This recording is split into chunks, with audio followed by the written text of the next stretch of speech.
What's up, freaks, friends, humans, lunatics, upright, bipedal Homo sapiens? Today, we are going to discuss service animals. A much disputed, much argued, much debated discussion. It's something that confuses people. It's something that interests people. And it's something that a lot of people don't have data and facts on. They just don't have the details. They think they do. They swear they knew somebody once time who had a service dog, and so they think that they're the genius on the subject. And so we're here today to dispel myths, answer questions, and address concerns. It's quite simple. If you see a service dog wearing a vest, a service animal wearing a vest in public, if you see that, okay, it's quite simple. Leave it alone. Now, that seems confusing, I know, at first. But if you see an animal in public, on a leash, wearing a vest, I'm going to say that sentence again for those just joining the podcast. If you see an animal wearing a vest, wearing a leash, being handled by a handler, you ought to consider leaving that animal all the way alone. And not just the animal. Leave the handler alone as well. Okay? So, if you see somebody out in public with a dog that's got a vest, and it's the cutest dog in the world, and it's wearing a service animal vest, doesn't matter if the sticker says pet or don't pet. It doesn't matter if you think you know about animals. It doesn't matter if you want to walk up and tell them how much their animal looks like your pet. It doesn't matter how much you think you know. I'm here to tell you, as someone who handled an animal for 3 years, I walked around in public with a service dog for almost 3 years. I'm telling you, leave that individual alone. Leave them alone. Don't approach them. Don't walk up and ask them why they have a service animal. Don't walk up and ask them the name of their... That is the most annoying thing in the world. It's one of the more selfish things people do. When they walk up and they demand to know the name of your service animal. Oh, what's its name? It's as if they live in this world where as soon as they see something that is like them or similar to them, they want to anthropomorphize it. They want to make it just like them. I don't know why they do it. I'm not assuming their negative intentions or motives. But what I am saying is that you have the ability, as a public individual, you have the ability to not make their experience in public more difficult, more challenging. You have that ability. And so, whatever the reason is for that person to have that animal out in public, whatever the reason, it's safe to assume it has nothing to do with you. I know I seem a little harsh, but I'm speaking for a group of individuals right now who have to deal with this on a regular basis, oftentimes with no recourse. They're oftentimes never given the ability to be able to retort the way that I'm responding right now to you. And so I'm doing it for them. I'm giving them what perhaps they would have wanted to have happen for themselves. I'm allowing them to speak through me.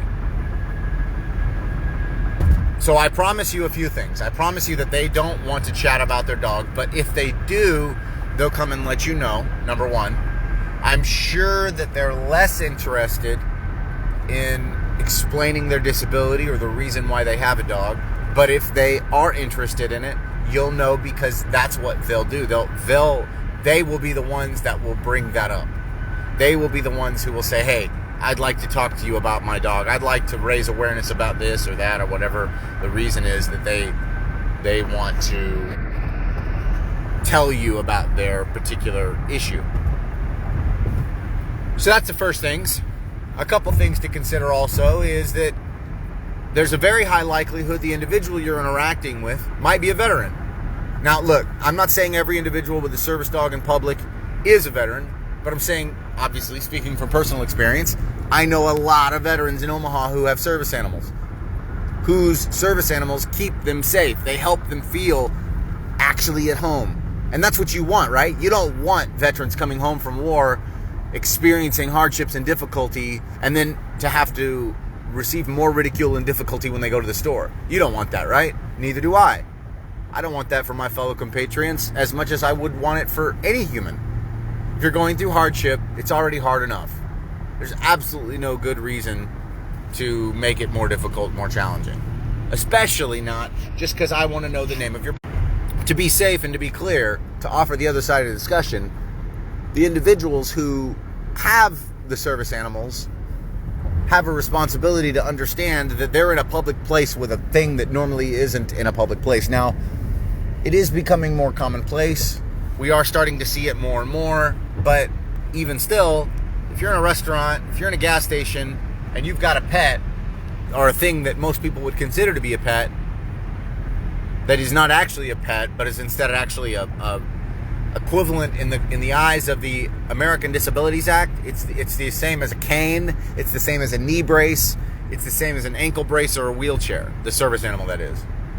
So in the eyes of the law, in essence, if you impede the travel or movement or working of that service animal, it's actually a misdemeanor. It's actually a crime. So we're talking about something real, but we're also talking about something that we all know is abused.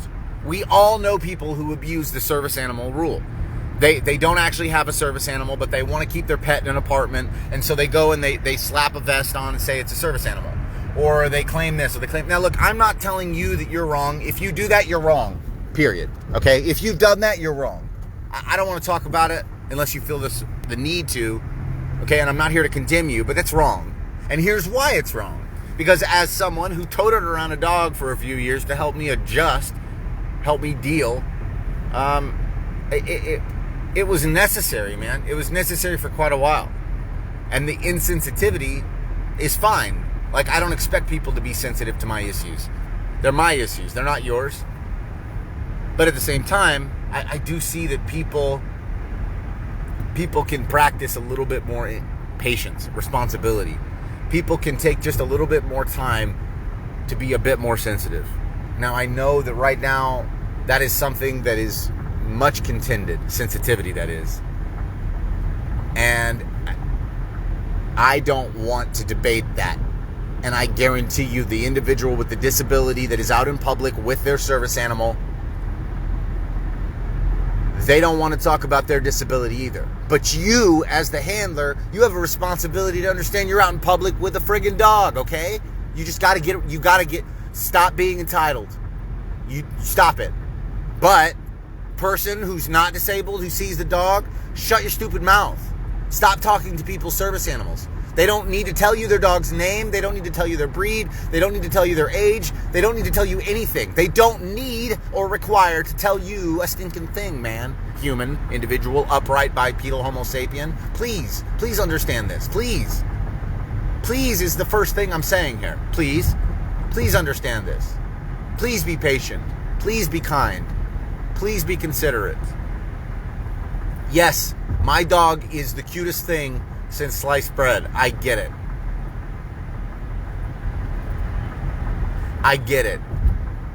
However, I'm not using Boris like a service dog anymore. So that's one of the biggest things that I'd like to say on this podcast is I got healthier. I got well. I caught better. And because of that, as a result of that, I was able and capable to achieve a balance of a mental state that did not necessitate the need for me to have a service animal anymore. And that was fantastic. And I was exceptionally excited when that happened. It's been challenging and hard and difficult, but it's awesome. But when I first got Boris, and I first started bringing Boris around, it was difficult because I had to conquer things inside of me. I had to deal with the fact that there was a high likelihood more people were going to be giving me attention that I didn't want. And it forced me to give all of my attention to my animal and not to myself. It forced me to look at the animal and not myself, which got me out of myself. Now, I'm not saying how service animals work. I'm telling you how my service animal worked for me. You understand? It put my mind on the dog and protecting the dog and keeping the dog safe and not myself. And that dog was leashed to my hip pretty much 24 hours a day. Pretty much. I know that seems crazy, but pretty much most of the time that dog was with me wherever I went. Pretty much. And I don't like it when people make it seem as though it was something that I wanted to do. Now, I want to be clear, I didn't not want to do it, but there was large segments of time when I would have preferred to have not had to worry about my animal. But he reminded me of me. He reflects me. The pet, the dog, the creature reflects the master. What does that mean? That means it's very high likelihood that a crappy dog has a crappy owner. That stings a little. I know. I'm sorry. Look, you can go to Dylan's dog training. You can go hit up Russell, and he'll help you understand how to train your dog in a more efficient way so that he's not such a jerk. He or she is not such a jerk to be around. You can do that, but if you don't care about how your dog behaves and you're okay with it, then be okay with it. But I need you to understand, your pet, Fido, so friendly, so wonderful, so amazing. Not a service animal. Not. Different thing. Okay? You need to understand that. You need to get comfortable with that. Your pooch at home is not the same as that thing wearing a vest out in public. Now, that being said, not all service dogs are created equal. Quote me on that. Run and tell that, homeboy. Not all service dogs are created equal. Which means what? Anybody can slap a vest on their pet and claim it's a service animal. And walk through the store and act like a jackass and do stupid stuff and let their pet crap on the floor and whine and bark and be not a service animal because it's not a service animal. It's just a pet with a vest on. Which I'm fine with that in the sense that I'm not fine with it, but I'm okay with you doing it. I think it's atrocious. I think it's disgusting. I think you ought to not do it. I think it ought to be a crime, but you do it. Whatever. Put a vest on your pet. Call it a service animal. Pretend it is. But just know that every time you do that, even if nobody finds out, you are actually 110% demeaning the work that veteran did that necessitated him or her or they needing that service animal. So you're pissing on that work. Thank you for your service means nothing when you go into public and treat a veteran's service animal as if it was a pet, with disrespect and ill regard for the individual toting around that animal.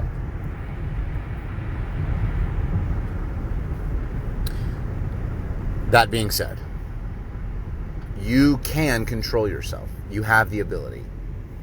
And if you can't control your pet, get some training with you and your pet to help you understand how to better control your pet while it's in public.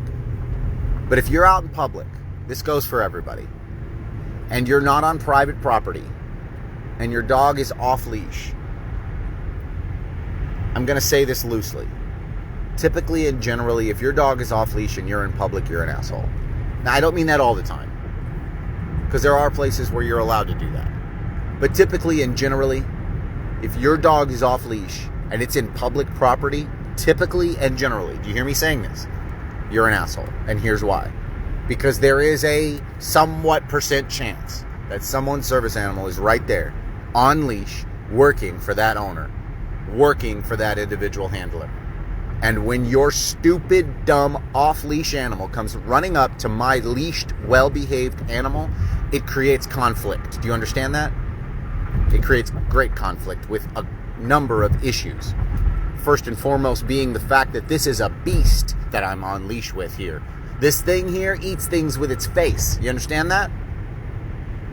So its natural inclination is to just eat things with its face and dominate. Now the training is so good, it works so well, it's so consistent, that I dare you to get my dog riled up when he's on leash. I dare you. You can't. You got to work real hard. But off leash, buckle up, bucko.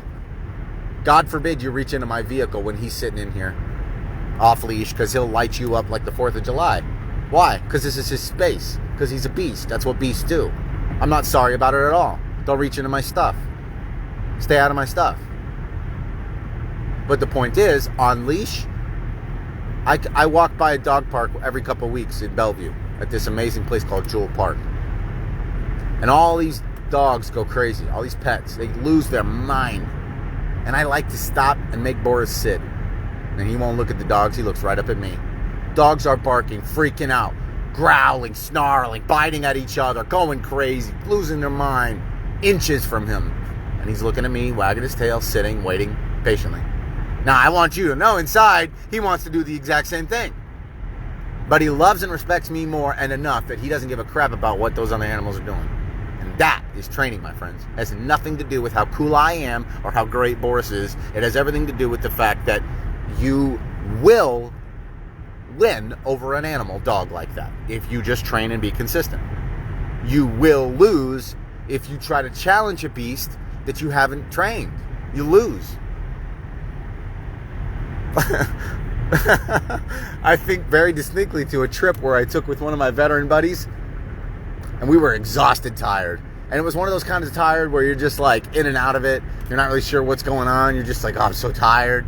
You know, the white lines are fading. You're ready to just end the trip and go to sleep. You're thinking about pulling over and taking a nap. You're so tired. We crack open these Cheez-Its and we're just trying to munch just to stay awake, you know. And he reaches his hand in the bag and he grabs some Cheetos and he eats a couple, and Boris is just right there, like right between the driver's seat and passenger seat. He pokes his head up, and my veteran buddy reaches out to give him a Cheeto, and Boris bites a little more than my buddy thought. And for a second, he's like, I think he bit my hand off. Oh, man. It's funny. But, I mean, dogs are dogs. Beasts are beasts. Creatures are creatures. They're going to do creature things. But what you can do, because you have the amygdala, you have that cranium in between your ear holes, you have that noggin up there, you have that thing sitting on your shoulders, you have this thing called a conscience and an individual ability to make willful decisions, right? You have that. You don't move strictly on instinct and Pavlovian training, do you? No, you don't. So then listen to this. Stop being so insensitive to veterans and individuals with service animals in public, please. The next time you see one, leave it alone. If you feel like the only thing you can do is talk to that individual, here's what I encourage you to do. Listen, this is your advice. Here it is. If you're begging to share this one message with your friends who act like jackasses around service animals, here's the message. Clip this part out. You ready? Here it goes. Go to the checkout counter, get a pen and paper, have them print out a little bit of, push out that feed button on the receipt thing. It'll feed out a little receipt. You're going to get a little pen and write, hey, here's my name, here's my number. I didn't want to bother you, but I'm interested in your service animal. If you're comfortable, here's my email or text. Please call or text me. I have some questions. I don't want to interrupt. Thank you so much. And don't make eye contact with the dog. You fold it all up, you walk up, you hand it to the owner. That's if you have to talk to them for some stupid reason.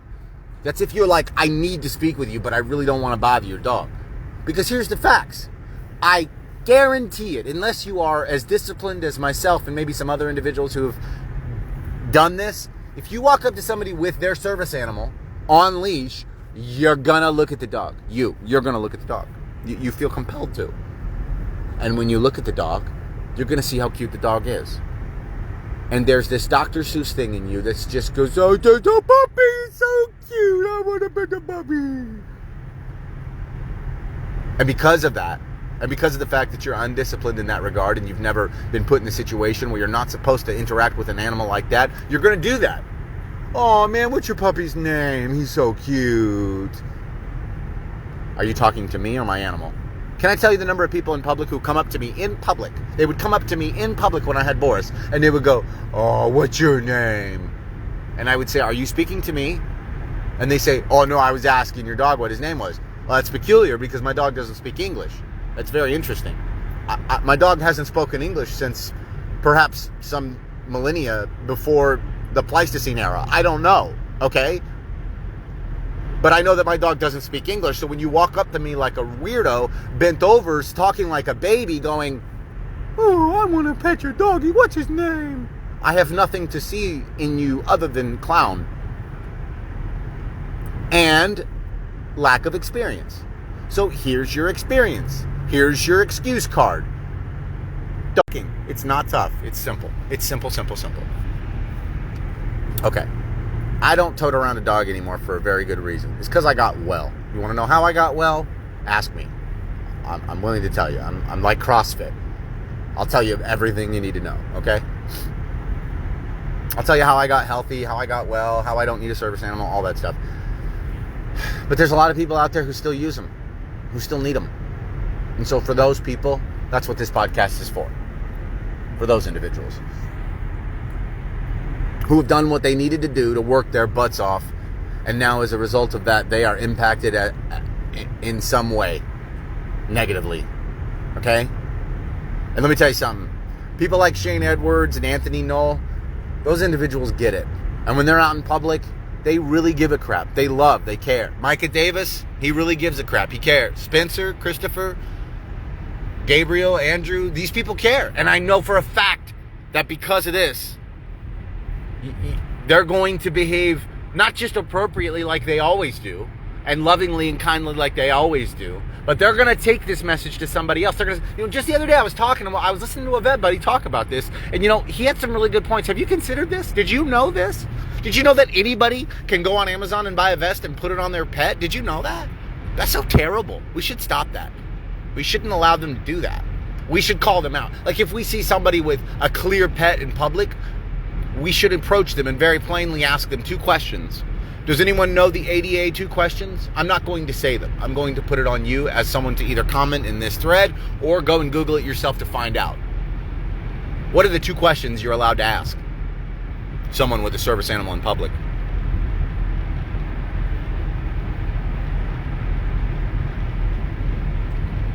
So, I appreciate you listening. I appreciate the banter. I am a dog handler. I have been a dog handler for 3+ years. I do not carry my service animal because I am healed of the illnesses that I originally had and were using my service animal for. I would love to explain to you how I've healed. I would love to explain to you the changes that have occurred as a result of having and both not having my animal. And if you are a service animal handler and you're having troubles or difficulties or challenges, please do not hesitate to reach out. As you can see on this graphic, Boris the Service Dog is sort of a moniker. He has become a mascot in my life. He has been my buddy when I was alone. He has been my compatriot. Thinking of Boris often brings tears to my eyes in a good way because I know I'm never alone. He's always in the back seat with me. He's always right there with his nose, with his just wordless, loving eyes. And if you don't understand that, well, I want to introduce you to my dog, and maybe we can go camping sometime, and I can let you experience Boris by a fire on the lake. Because let me tell you something, that's just, there's a lot of love I've had out there, but there's very little love I've had that's like that. For more information, please visit Boris the Service Dog on Facebook, Instagram. Please, if you're a veteran and you're thinking about hurting yourself or someone else today, don't do that. You're not alone. Don't hurt yourself. Don't hurt anybody else. Don't do this stuff alone, folks.